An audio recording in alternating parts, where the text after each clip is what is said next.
Let's get to Rick Santelli as we wait for Chicago PMI in just a few seconds here, Rick.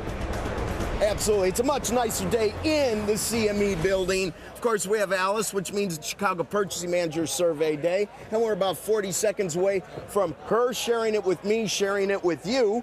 I guess what I'm most interested in is the employment index, and I still can't get it out of my brain that it wasn't that many months ago. We were under 50, okay? So right. I look at that and I think, you know, if we're under 50 and in a couple of months we move much higher, can't we move back under 50? I'd like to see these things trending, and the fact that I have an anchor in my mind to a sub 50 level, to me is a very difficult thing to deal with, trying to get optimistic.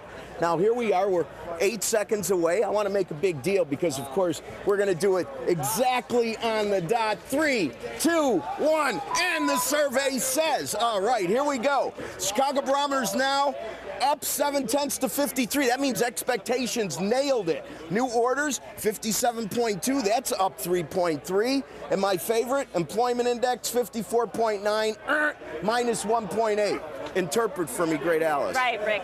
So we have this 0.7 gain here for this month. That is exactly the gain that we got last month. The big deal is that that's the second month in a row of gains. We have not had back-to-back gains in 2.5 years. So I kind of took that as a little bit of a positive, even though the month-over-month change just really shows what we already know.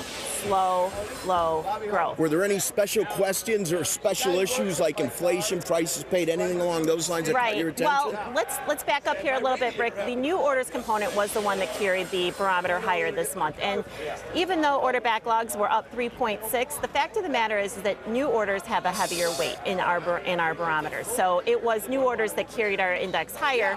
We are getting some word from the manufacturing sector that new orders continue to come in, but in fact it is the backlogs that are carrying companies forward. Now, in terms of servicers, I have talked to a lot of them this month, and the gist was that they were hit hard. And if you remember, the beginning part of August was really rainy and cool, so weather had a lot to do with that. We are also hearing that they got stuck with a lot of inventory. You got to think about sports-related, food, all these kind of things that didn't really happen because of the weather, left them with inventory. And so orders for fall goods are soft. Let me throw you a curveball. We're pretty much out of time. Shipments on the durable goods number had a couple of months in a row negative. So we don't see that in this report. They seem to be at odds with each other. Real quickly, your thoughts? Right. Well, we're hearing that lead times are lengthening out. Reason being, we're having a little trouble with transportation. It's lengthening out the backlogs. Capital equipment. Well, listen, we have to run. We're out of time. Alyce, isn't she terrific? Listen, when it comes to Chicago Purchasing Manager Survey, I follow it. But in the end, inventories raise GDP. It is a huge topic to pay attention to. Carl, back to you. Yeah, important detail there, Rick and Alyce. Thank you both very much this morning.